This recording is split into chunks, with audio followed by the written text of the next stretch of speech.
What is the opposite of leader? Most people would say follower, but is that really true? In today's episode of The Leadership Project, we are joined by Dr. Chris Fuzie. Chris has had a decorated career in the Modesto Police Force and is the author of multiple books. He is going to challenge our thinking today about the definition of leadership and followership and introduce us to the concept of liminal space. There is something in this episode for everyone, whether you want to become a better leader, a better follower, or develop a high-performance team. Hey everyone, and welcome back to The Leadership Project. I've got a special treat for you today. I'm greatly honoured to be joined by Dr. Chris Fuzie. Dr. Chris has had a decorated career. If I give you all of his achievements in his career, we'll take up the entire show. He's had 28 years service with the Modesto Police Force as a lieutenant, where he's been a homicide detective, he's been a hostage negotiation team lead, he's done all kinds of things in his career. He's been a national instructor for chiefs of police, an incredibly decorated career full of leadership highlights. He's also the head of the CMF Leadership Academy and an author of multiple books, including Because Why, Score, which is about performance counseling, and his latest book called Liminal Space, Reshaping Leadership and Followership. And it's this final book is what we're going to talk about today. We're going to talk about redefining leadership and how it's changing in the world and what it means around followership. So without any further ado, Chris, I would love it if you would say hello to the audience, and I'd love to know a little bit more about that incredible background of yours and what inspired you into writing books, and particularly this book about liminal space. Okay, well, thank you very much for being here and that incredible introduction. So, in talking about, getting to this point where I'm writing a book about leadership and followership and reshaping leadership and followership and liminal space and all that, that took almost 40 years from the start of my career as a police officer till, a couple months ago. So it's not something that came very easy, but and the way it happened is, I've grown up here in Modesto, California since 1965. Joined the police department in 1982 as a community service officer, and then became a police officer shortly thereafter, and then went through, having fun, because every day was different. It was a lot of running and chasing and the police stuff, and then I got to about a point in my career. I've been working patrol and doing this for about 18 years. And I started seeing a few of my friends falling off the way, getting injured or having something happen to them. And I started thinking, what's going to happen if I get hurt? So one of my lieutenants, we were sitting in a briefing one day, and I was sitting in the back. All the senior cops would sit in the back at the row, and I'm sitting in the back, and this lieutenant he's talking about, your career and career development, that kind of stuff. And he kind of turns and leans around and he looks straight back towards the back row, towards where I'm at. And he says, if you're going to promote or get anywhere in this department, you need to think about your education. And it was like he just shot a bullet right into the back of my head, and it just kept bouncing around. And I just kept thinking, my education. Yeah, what if I do get hurt? I was seeing all these guys getting hurt. I need to think about my education. And I like to say, up until this point, I only had one PhD, public high school diploma. But I went back to school. I first got my AA degree. This is 40 years old. 40 years old, I went back to school, get my AA degree, and I said, okay, I need to do something different, because my competition are the people who are sitting next to me for these supervisor jobs. So I started the bachelor's degree, and it was in org leadership. I wanted something that was different than what I was doing. I mean, I could have gotten an easy one in criminal justice, but I wanted something that if I needed to leave police work, what I could use it for. Well, I started seeing what was going on with this org leadership stuff and how these theories, these leadership theories, were all playing out in the police department. And then I realized they're all playing out in almost every organization in the world. And so it really became interesting to me to apply the theories and the theoretical application to what was happening in the police department. So I did that for about 3.5 years to get my bachelor's degree. And I said, you know what, I'm going to go for the master's degree also. And so in 2005, I graduated with a master's degree in organizational leadership and human resources. So right about then, the police department was starting a leadership training academy, and this was through the International Association of Chiefs of Police. Well, I was also the lieutenant then in charge of training, and so I had to, evaluate, is this something that we want to keep doing? And I started looking at the person who was doing the teaching there. I realized that they didn't have the training and education to match what it was supposed to be happening. So I asked if I could be an instructor, and I went through all the instructor training, and then I started teaching the leadership program for Modesto Police Department and in California. And so International Association of Chiefs of Police said, hey, we'd like you to teach for us. And so that's what I did. I started teaching for them and working as a lieutenant in the police department. And then it became, just something to do, And then after I retired from the police department, I saw a doctoral program in organizational leadership. So I went to the doctoral program. So let's do that too. So, what else do you do when you retire? Play golf, right? So, I said, well, I'll do this thing. And that's when I started realizing all of this led up to looking at behavior as part of leadership. All leadership is all about behavior and creating behaviors and making behaviors. And how do you get people to do things? How do you get cops to run towards people with guns? How do you get firemen to run towards burning buildings?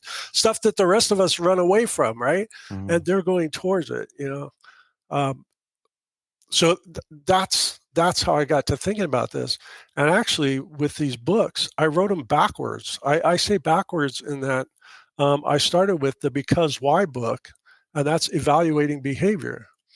And then I went to the SCORE Performance Counseling book, which was about changing behavior and performance counseling and how to avoid the major flaws that most supervisors make while they're doing performance counseling. And then this last book is Liminal Space. I realized about 2019, I started teaching leadership and followership in 2007. But then about 2019, I start realizing, wait a minute, followership is a little more important than what I thought. And we started doing more research with the followership. So that's kind of how this came about. Yeah. I mean, that's the short story. All right, yeah, a short story of a incredibly decorated career. So thank you for sharing that, and congratulations on your success. Your success in the police force and all of your service to your community, to everyone around you, and then creating more leaders in the police force as well. So becoming a multiplier in that regard as well. And now through to your success in your post-policing career, and congratulations on the success of the books. There's a few things I want to unpack from what I heard, Chris. The first one, the words that jumped into my mind were the words applied learning. So I'm imagining this 40-year-old Chris that is learning organizational leadership in school, and then immediately being able to apply what you're taking from the academic world into the real in-your-face world of policing right there at the moment. So it's almost like this petri dish experimentation of I learn this at school, and then I get to apply it immediately and then reflect on the results. Tell us more about that process. What did that look like for you?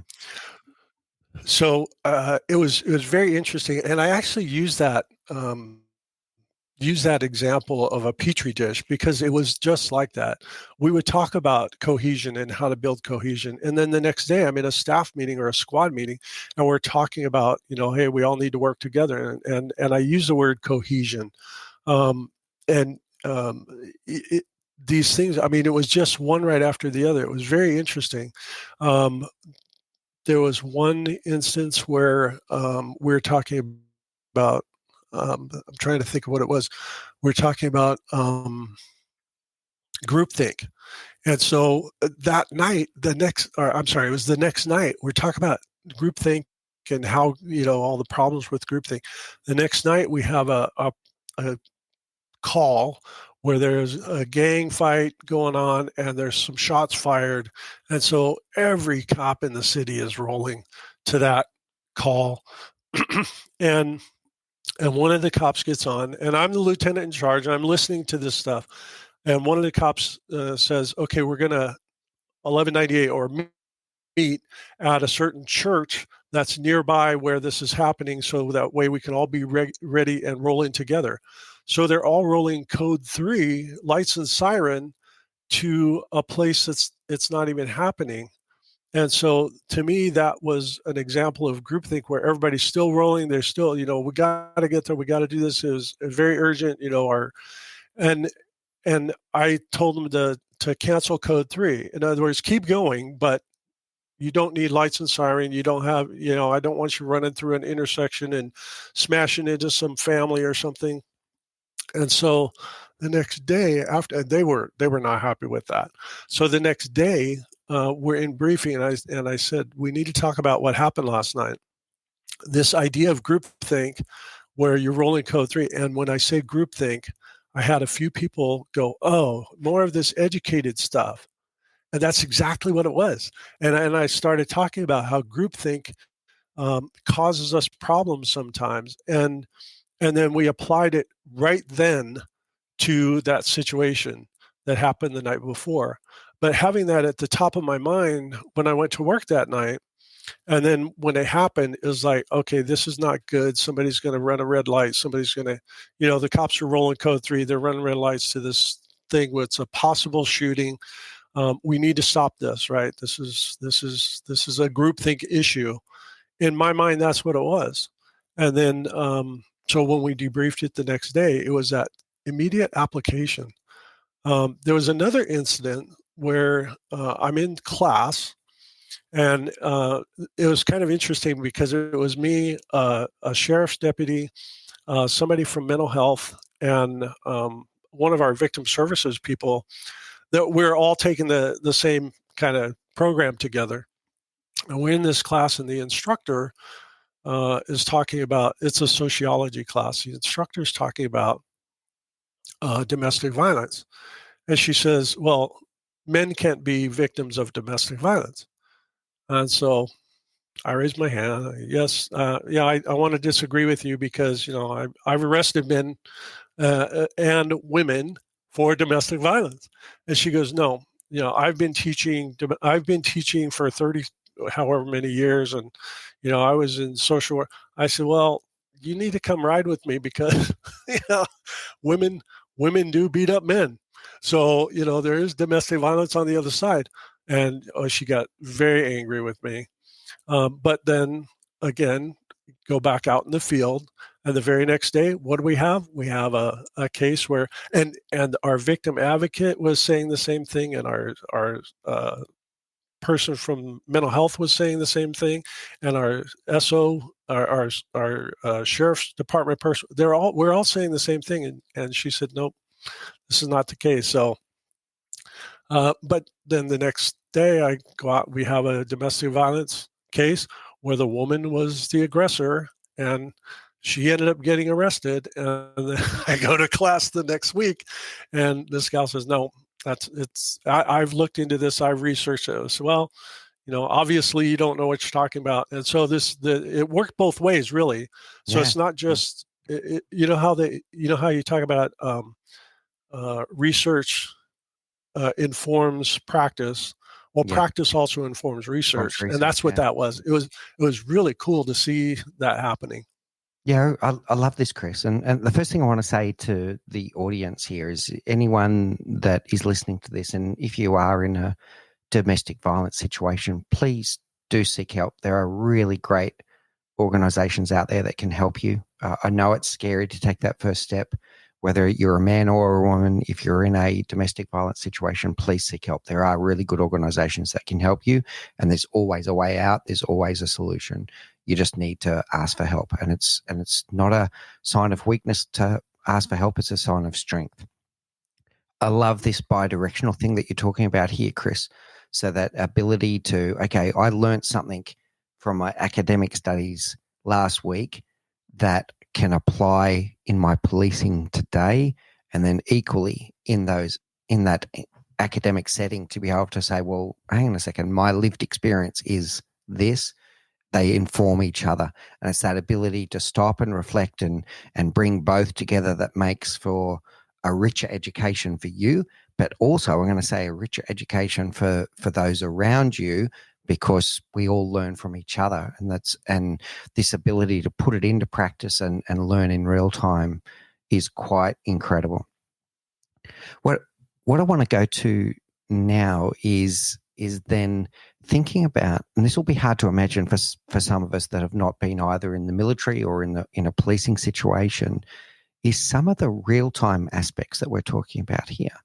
So for most people that are listening to this show, when we're leading, when we're making decisions, quite often if we make a snap decision, it can also be at our peril. We go into firefighting mode instead of making considered decisions and taking our time. And then if we get a decision wrong, it's usually not life-threatening or anything like that. Tell us about the pressure cooker of the leader in those situations where you do have a squad of cars that are on their way to a shooting. What does it mean from that pressure cooker situation of time-critical decision-making as a leader?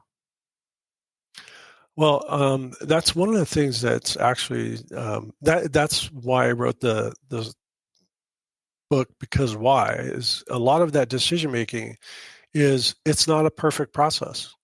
We're people, and what we do is based on our experience. It's based on our knowledge. It's based on our training. It's based on everything we know sometimes. But then you have to throw in what is the time? What does time look like? How much time does it take? What if we wait? What if we don't wait? So all of that takes place. You got to look at the situation itself. As an example, we had one person who was, and this is before it became a norm to leave people in their own house. If they're suicidal, they're in their own house. As long as there's nobody else there, what do we do? Do we go in and get them? Do we leave them? And so one of the times we made the decision to just leave the person there. He didn't have any firearms. They're in their own house. Their kingdom, their castle. I mean, it sounds terrible. It sounds heartless, but you have to make these decisions based on the situation, and every single situation is different. So that's why in these kind of situations, when you have to make those decisions, it's everything everything you've been trained for, but then also what are your values? What is your thought process? And all of that plays a part in it. That's where training is important. Knowledge of policies and laws is important because you have to make your best not guess, but your best evaluation and your best decision that you can. And so the more you know what the law and the policies are, the more you know about the situation, that's going to be helpful. The problem is all these thoughts that go through your head. So just as an example, one of my shooting situations, I was face to face with somebody who I'd already fought with. I'd already shot him twice, and I've got him pinned behind a fence, and I'm holding my gun up, and I'm holding him, and he's still reaching for a gun that he had in a backpack with him.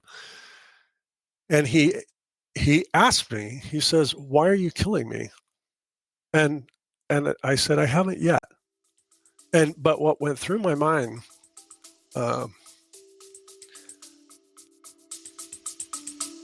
We'll be back after a quick break. Are you a business leader who wants to make a difference in the world? You need more than fluency in strategy, marketing, or even sustainability. You must understand how business interacts with society. Hi, I'm the host of Business and Society with Senthilnathan podcast. In the 30-minute fortnightly episodes, I promise to bring you the best ideas to develop you as a leader who can help shape business as a force for good. Join me as I discuss with some of the world's leading thinkers to understand the role of business in society. Subscribe to the Business and Society with Senthilnathan podcast.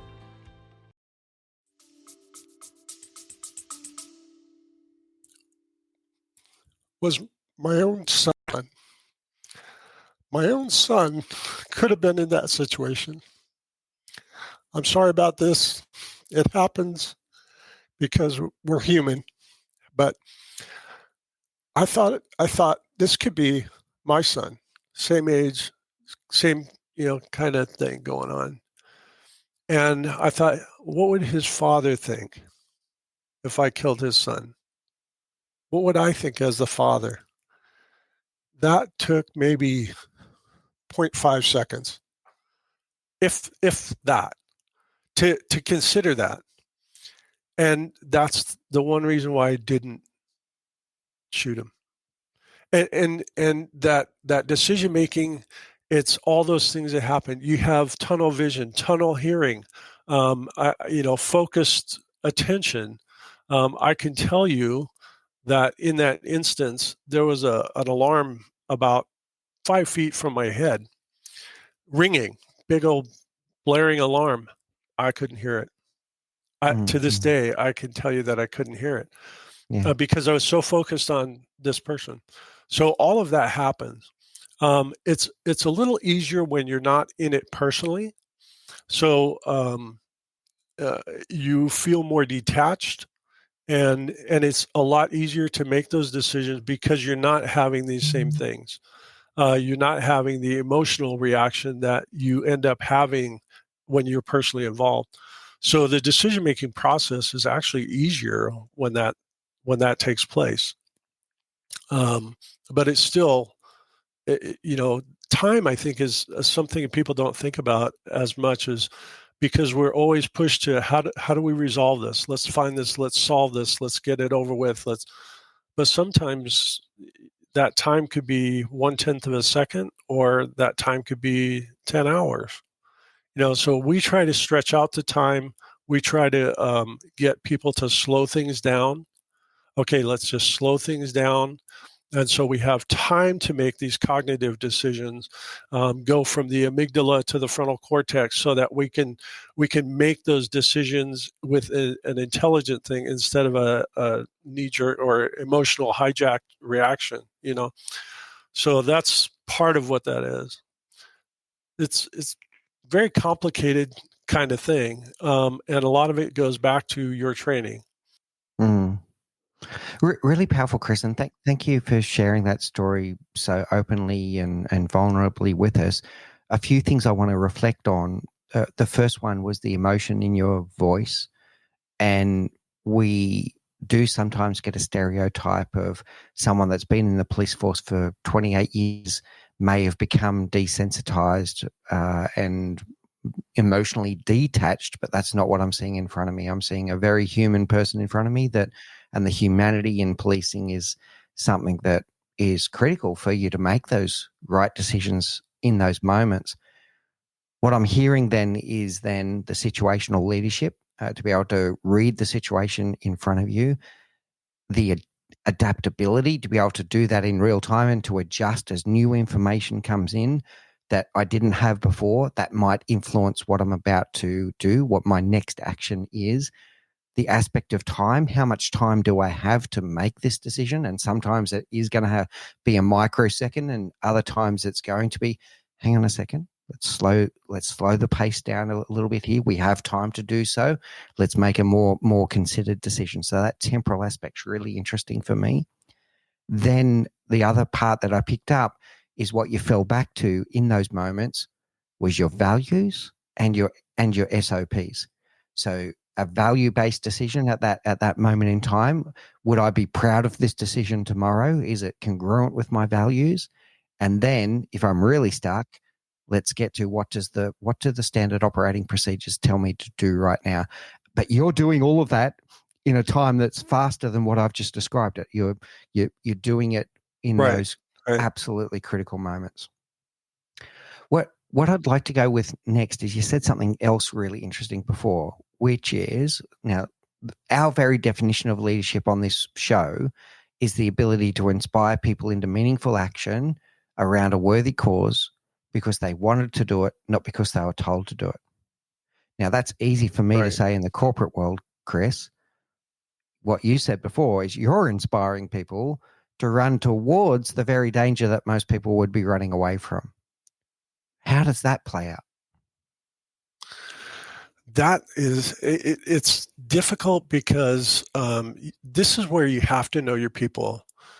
Most people, when I'm just going to use police work because I've never served for any length in the military, but in police work, you get people who come into this for those intrinsic purposes of wanting to help others. You get people that come in here for the higher call kind of thing. And it's not that they're not afraid to go, after somebody with a shotgun or run towards the fire or any of that. There's fear there anyway. It's just you have to overcome that fear in order to complete the task. And so that's where a lot of the training is involved is, people have to, by repetition, they're going to have to get this. And you mentioned the desensitization, and that's really where we do try to desensitize people to some of this, but you also have to keep the focus. So there's a very delicate balance of keeping the focus of the purpose. I'm doing this to help somebody. There's that very delicate balance of knowing your people and what inspires them. Maybe you have somebody who's a baseball coach, right? And so you talk to that person about baseball and how this is kind of like baseball. We want to win the game, but we don't want to win the game at the cost of being unethical. Let's not call it stealing base. Let's call it, acquiring base. I don't know, and so you think about that. You talk to your people differently. Each person has a different motivator, and you have to find out what that motivator is as a leader. Is it because they like the power trip of being a cop? If they do, then those are people we probably want to get rid of. That's not a good choice. If it's because they want to help people and they want to serve, a lot of you go into the servant leadership kind of realm here, and a lot of that, I want to serve. I'm going to lead people, but I'm going to help them also. So most of the people I've run into, almost all of them, you get into the job for the fact of helping people. And does it change sometimes? Yeah, it changes over time. And the desensitization happens there. And then sometimes you have to refocus people back to that. But it's all about knowing your people, and getting the right people. That's why it's very difficult in police work to find people now. There's a lot of people don't want to serve others. They just going to focus on themselves. And so when we do backgrounds, we find that quite a bit. You do probably about 100 backgrounds for every one person, for Right. every one applicant. So there's a lot of money being spent on getting the right people. Yeah, really interesting, Chris. And certainly tapping into purpose is what I'm hearing. I'm also hearing tapping into values, and I'm hearing you really take the time to know each individual, because each individual on this planet has a different set of purposes and values. The other thing I was Correct. picking up there was this courage, and courage is the ability to act despite fear, not the absence of fear. And in fact, I'd be quite worried if they were fearless. I don't really think that there is such a thing, but if they were fearless, I think they would become reckless and they'd start making decisions that put themselves in danger, and that's not going to serve anyone well, right? So tapping into that purpose, tapping into their values, and then tapping into the courage to take action despite fear, not the absence of fear. How does that sit with you? Well, I had an incident with one of the officers who had gone over to fight in Iraq after 9/11, and it was a reserve officer, and then he came back and he was hired as a regular. And then I noticed after a while that he was going to certain calls, gun calls, multiple suspect kind of calls, where he wasn't taking a backup or a cover unit, or he would cancel his backup or cover unit. I said, no, that's not going to happen. We're not going to do that. So I started talking to him. He goes, look, I've been to a war. I've been shot at. I've been this. I've been that. Okay, fine.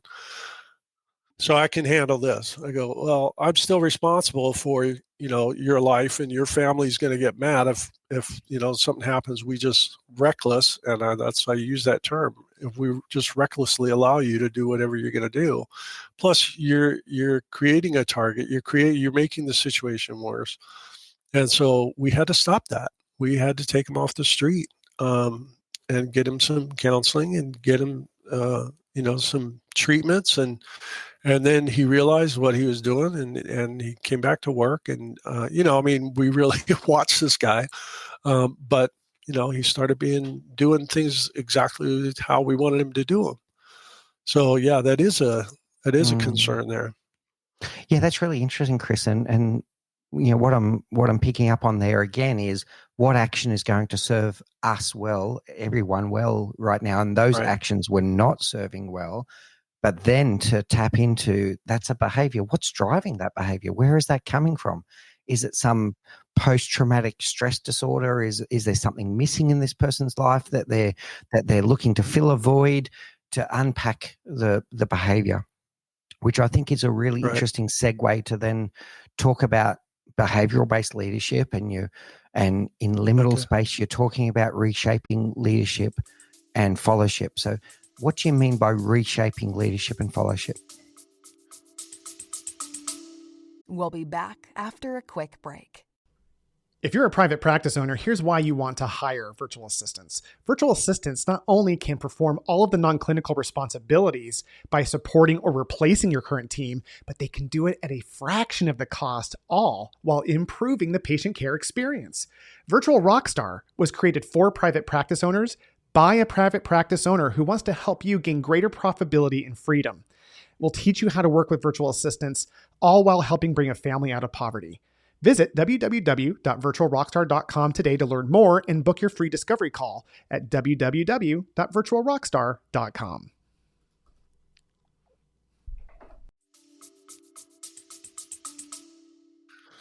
Well, right now, and I've done this with different groups. Right now, if I say, what's the opposite of a leader, people would say follower.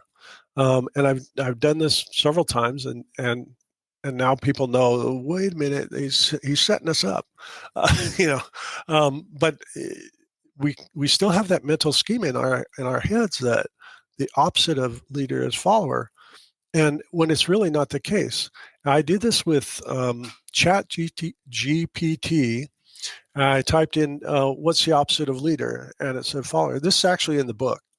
And then I said, okay, well, what does it mean to be the opposite? And it gives me the definition of being the opposite, contrary, that kind of stuff.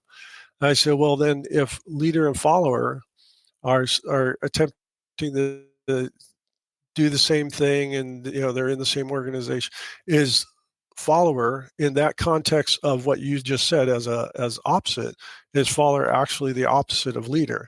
And ChatGPT just sat there for a second, and I thought, I broke it. And then it got some of these ellipsis points, and then next thing I see is it says thank you for clarifying, or something like that. And then actually in that context, leading and following are not opposites. They're actually complementary. And I actually put the words that came out of the whole process is actually in the book. And so when you think about this as leading and following, we're doing the same behaviors, which leads into the liminal space part of it. Is that if we're doing the same behaviors, like if I'm working for a CEO and I have to do what the CEO tells me, but then I have other people underneath me, or the CEO wants, so I'm following, but then I also have to get me to do that. And so now I'm leading and following simultaneously. And that's where this idea of liminal space or transitional space comes in. And so when we talk about the behavior, if you are leading and following simultaneously, then it doesn't matter whether you're the leader or the follower, or which role you're acting in, you still have to do the same behavior. You still want the same behavior. So then the behavior becomes more important. And if you're focusing on the behavior and not the position, now we are starting to actually change or influence what's going on. And so that's why this behavior-based leadership, to me, is where we're going, where we're headed. We need to start focusing more on the behaviors of people who lead and follow simultaneously. And what are those behaviors? What are the similar behaviors? And I started looking at this. What happened was, as I was doing the trainings, started in 2010 and went to about 2019, 2020.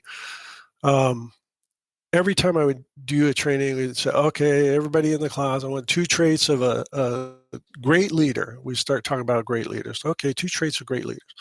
And I, like a good consultant, you write it on paper and stick it on all over the walls and stuff. And so I would do that. And then later on in the day, we start talking about followership. What is a good follower? What is an exemplary follower? Putting all of the followership types up there and discussing it. And then I go to the list and I'd say, how many of these traits or behaviors do you not want in your followers? And I kept track of those lists. And I kept track of those lists for that whole time. And, you get duplicates, you get, everybody says communication, everybody says honesty, everybody says. And so I boiled it down to 86 behaviors that people have said they want those behaviors in different amounts, depending on what you're doing. They want those same behaviors, those same leader and follower behaviors in their leaders and followers. Those are the behaviors they want in both their exemplary followers and their great leaders. So now we have a list of behaviors. Well, I thought I was unique in doing that. Well, I'm not. There's a person down in the University of Texas doing the same thing. There's another one, I think it's University of Mississippi, doing the same thing. People up in, I think it's Ohio, they're doing it, so everybody's starting to see this. It's not about the position as much as it is about the behavior. And then when you think about it, let's say you have an organization of 150 people, right? You have one boss, the owner, CEO, whatever. If we did a tug of war, who's going to win? We put the leaders on one end, the followers on the other end. Who's going to win? Right? So it's not yeah, that's a visual that I recently, that's it's like, visual. I want to do a tug of war. I want to do a tug of war. Do it. Yeah. Record a video. That'll be quite fun. And so Yeah. Right. And so you look at that, and actually they're not pulling opposite directions, they're pulling the same way. So you have to figure out some way of doing that. But it's about the behavior, and that's where all of this you end up pushing the positions to the back and worrying about the behavior. Yeah. All right. That's how I started focusing on this. Yeah, really good, Chris. Go ahead. Liminal space is a really interesting concept. I've thought of this before, but never had a good definition for how to describe it. But we are always concurrently leading and following, and similar to what you're saying, I would say that we're not even talking organizational structure here. I'm talking within a team of peers. There's going to be micro moments of time where you're leading, inspiring, and influencing people's behavior. And then there's going to be other times where you're in a bit more of a receptive mode of being encouraged and inspired by those around you. And when we can do this in real time, if we're open to each other, we're now in the world of co-creation, co-leadership, where you're all hopefully heading towards the same purpose, but you're doing it together. And there's so much more that you can do together than you can by any individual leader. How does that sit with you? Right. Well, I'd say you're hitting the nail right on the head, because and when we're talking about this, I go back to thinking about my life in I say my past life in the law enforcement world. Is that from the very beginning in the police academy, you're either positioned as the lead officer, or any call you get, you're either the primary officer, or you're the one that handles the call, or you're the backup or the cover. And so, and depending on what the call is, maybe it's in somebody else's beat. They're the primary and you're the cover, or you have multiple people and you're going to go search a building.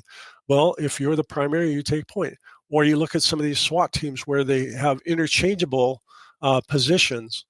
And so from the time I started, where it didn't even dawn on me that that's what was happening in the police world. But from the very start, you're doing leading and following simultaneously. Let's say something happens where the leader ends up, they're busy, or they've taken somebody into custody, or they've stopped, then you have to take the lead.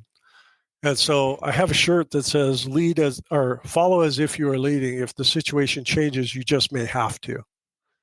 And, you think about some of those shooting incidents where teams of police officers are supposed to go in and, and you're trained that if somebody goes down, you continue to go after the shooter. If somebody for some reason takes somebody, or there's somebody, they stop, whatever, you continue to go after the shooter. And so you go from a support role instantly to a lead role. And the role doesn't matter. It's the behavior that matters. So it's continuing really to get that mission completed. I tell you what's jumping into my head as we talk about it, Chris, is the following statement, is that collaboration and leadership is a team sport. And we don't always think of it that way. If we think about it hierarchically, we think about the leader as opposed to leadership and leadership behaviors, and that leadership is a team sport, and that we dynamically adjust to the situation that we're faced with. And you'll have people step forward, step back, step left, step right, and you're now almost like a collective organism that is adjusting to the situation and the changes that are happening around you. And that those behaviors, when you tap into them, you're going to tap into them for greater effect. Right. Yeah. I mean, yes, exactly. If you look at, we just had the Olympics on, right? And so you see some of these teams of two. Well, it's still a team. And so when you say leadership is a team sport, it really is, because you have to have a leader and a follower and the situation or the context in order to have leadership. We talk about leadership. It's not the person or the acts of the person. Leadership is a process. And to have that process, you have to have the leader, a follower, and the context. You take any one of those three away, you don't have leadership. Let's say you have a leader and a follower, but they don't do anything, and there's nothing to solve, and there's no goal, and they just sit there. Well, there's no leadership happening, right?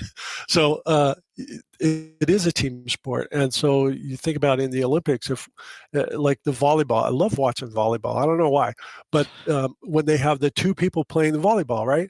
Well, one hits it and maybe it goes a little sideways. The other one has to go get it because you can't hit it twice. So the other one has to go. So now they're in the league. It's just that changes all the time. And it is a dynamic sport. And it's amazing to think about it that way. And a lot of people don't think about leadership as a process. And we really need to, because the leader and the follower are the team players. And at least one leader and at least one follower is what you have to have. But most organizations, we have multiple.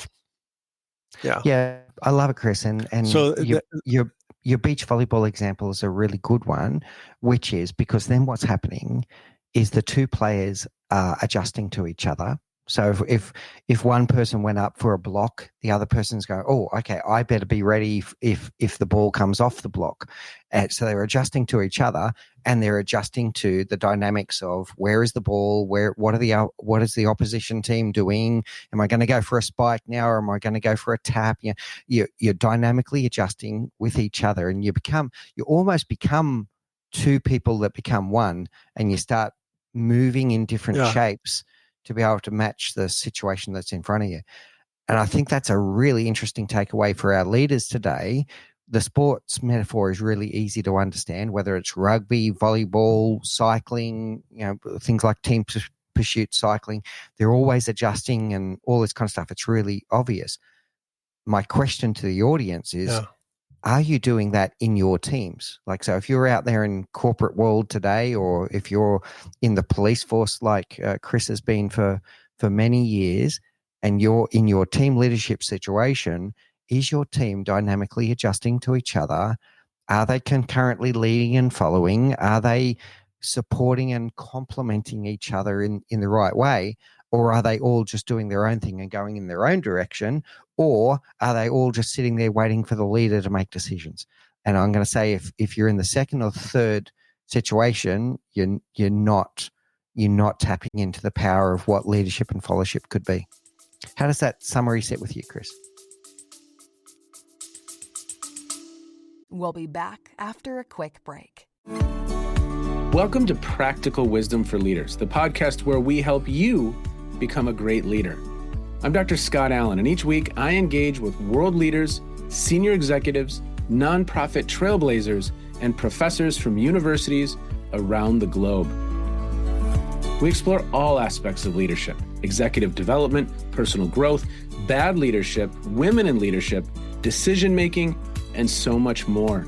Tune into Practical Wisdom for Leaders for critical insights to help you lead and live with purpose.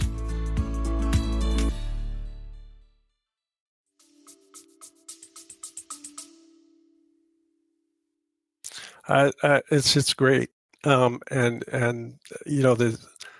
the sports analogy, because I just thought about the sports analogy while we're talking, but you picked up on it really well, is that it doesn't matter which sport it is. Ping pong was very interesting. The doubles ping pong was because of the same thing. And so, you have to, and when you think about how teams work, if you're talking about the group structural dimensions, or you're talking about the group processes, there's cohesion on both. And you have to have that cohesion. You have to have the interplay. You have to have people adjusting to each other, as you put it. And that has to do with the relationship.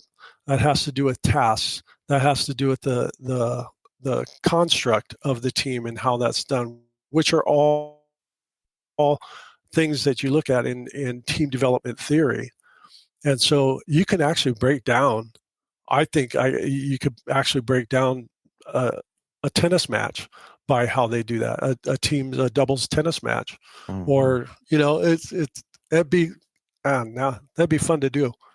It's really good. I'm I loving think you this. hit the nail on the head with that one too. Yeah, I'm loving this, Chris. And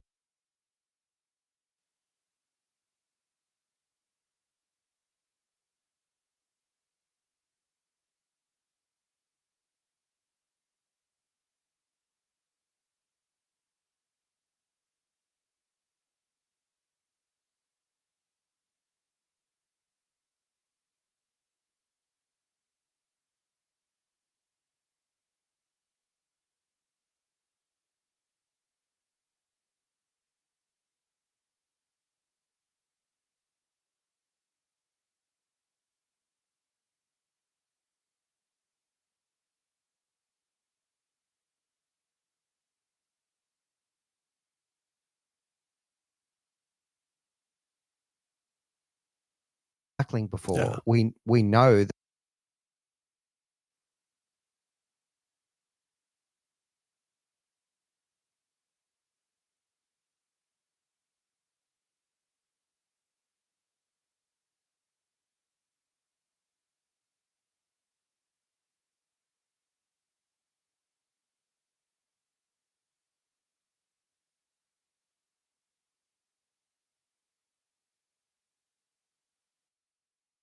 All right, I'd like to now. There's a couple of Yeah, factors with that.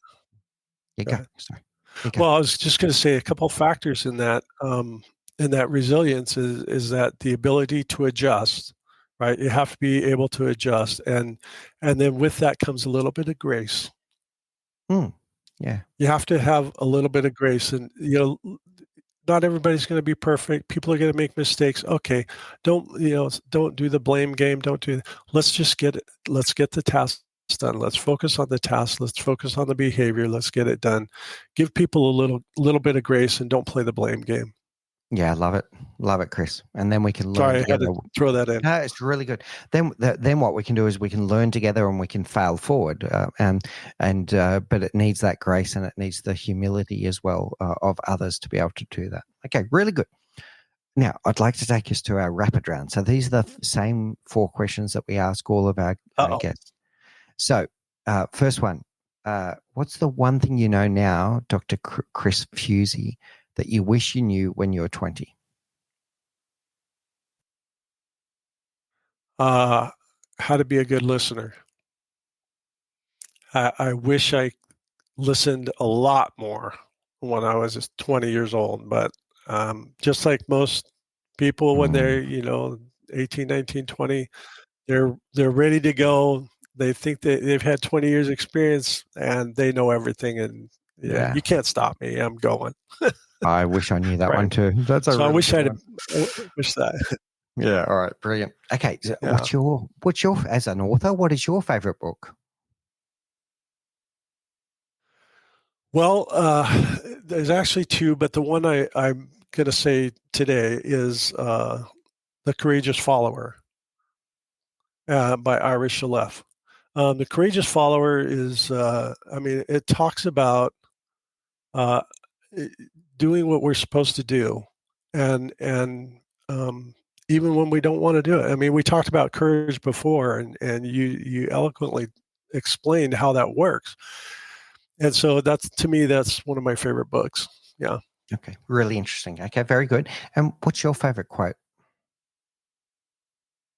Well, it's actually from that book, and I'm going to read it because I have it right here at my desk. Brilliant. And it's the paradox of followership, and it says we are responsible whether we lead or follow. We are responsible for our own actions. So again, behaviors, right? We are responsible for our own actions, and we share responsibility for the actions of those whom we can influence. And the reason I like that quote is that it talks about leaders and followers. It talks about you can apply that quote to a parent. You can apply that quote to a CEO. You can apply that quote to the president of the United States. You can apply that quote to an Eskimo and his family. It applies everywhere. But the other thing about that quote is that we are responsible. So we're responsible for our own actions and others that we can influence. And it makes it clear to me that we all need to share that responsibility, and not just not just, well, you're in charge or you're this or you're that. And that's where it kind of goes back to that blame game and a little bit of grace. Loving this. I'm loving the air of responsibility and accountability in what you're saying. Yeah, really good, Chris. And finally, there's going to be people that are listening to this and they're probably quite enthralled with this concept of liminal space, but also in you and your career and everything you've learned as a leader. How do people find you if they'd like to know more, Chris? Well, I try to hide as much as possible, but I do have a website. It's www.cmfleadership.com, and on there you can contact me from there, or there's links to the book. There's also this podcast will be on there. So I'm going to make sure that we have all that going, and then I just have to remember where I work and who I am, and you can email me at chris@cmfleadership.com. That's the easiest way to get a hold of me. All right, brilliant. And I strongly encourage people to grab hold of the books. There's multiple books. There's 3 in total, but Liminal Space is the new one. Really interesting concept around reshaping what it means around leadership and followership and this concurrent activity that we're all doing it together. And if we can tap into this, we can be so more resilient and so more powerful through the multiplication effect. Really interesting conversation, Chris. Thank you so much for your time today, for your gift of your time with us and your wisdom and insights today. Greatly appreciate it. Well, thank you for letting me be here. And I love how you pulled some of these things out of my ramblings. So I really appreciate that. Thank you. You've been listening to The Leadership Project. In the next episode, it will be a solo cast where I share my reflections from this insightful interview with Dr. Chris Fuzie. I'll be exploring liminal space and the definition of leader and follower. I'm also going to discuss what is the opposite of leader. We now know that follower is not the opposite of leader, so what is? As always, I will also share my own leadership reflections from the week. If you are getting great value from our content, we would love it if you would leave us a rating and review on Apple Podcasts or on your preferred podcast service. You can also subscribe to the Leadership Project YouTube channel, where we bring you weekly live stream shows, weekly video podcasts, and curated videos to help you become the leader that you wish you always had.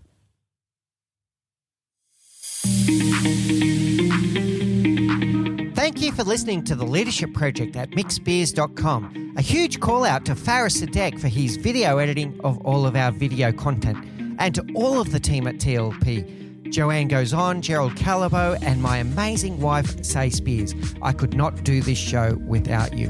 Don't forget to subscribe to the Leadership Project YouTube channel, where we bring you interesting videos each and every week. And you can follow us on social, particularly on LinkedIn, Facebook, and Instagram. Now, in the meantime, please do take care, look out for each other, and join us on this journey as we learn together and lead together.